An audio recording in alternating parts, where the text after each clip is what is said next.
আমার বাইরে যদি বিচার আমরা না পাই তাহলে আমরা আগামী দিনে কঠোর কর্মসূচি দিতে বাধ্য হবো ইনশাল্লাহ।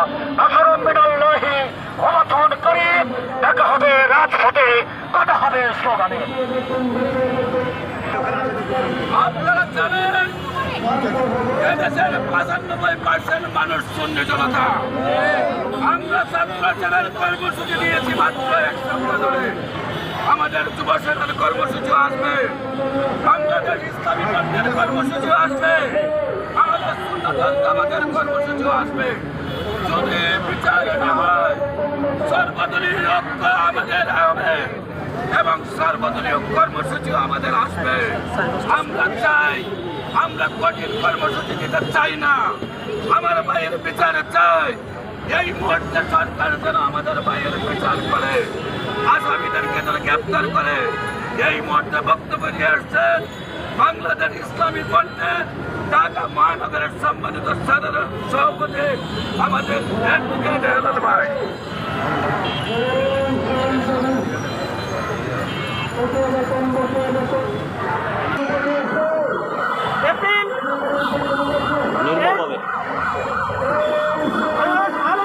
জামাত কর্তৃক আয়োজিত মহাসমাবেশে যোগদানের কারণে পরের দিন সকালে ভোরবেলায় গাজীপুরের কিছু সন্ত্রাসী তাকে গাছের সাথে বেঁধে নির্মমভাবে প্রহার করে তারপরে থানায় হস্তান্তর করে।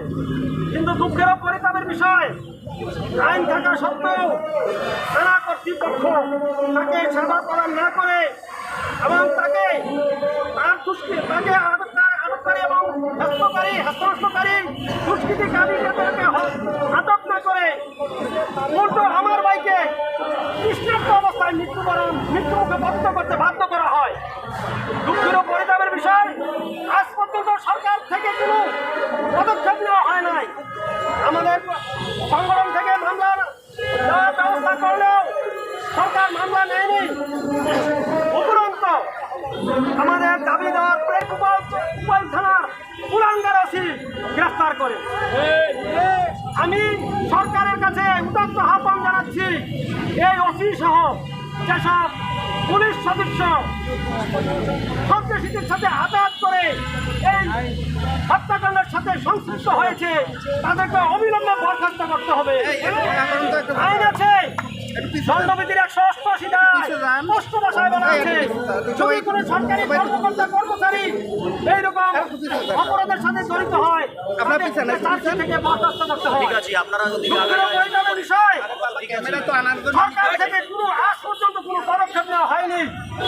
আমি আপনাদের মাধ্যমে সরকারকে জানাতে চাই, সরকার যেন অবশ্যই এই দৃষ্টান্তমূলক শাস্তির আওতায় আনেন এবং আমাদের রইসুদ্দিন ভাইয়ের হত্যাকাণ্ডের সুষ্ঠু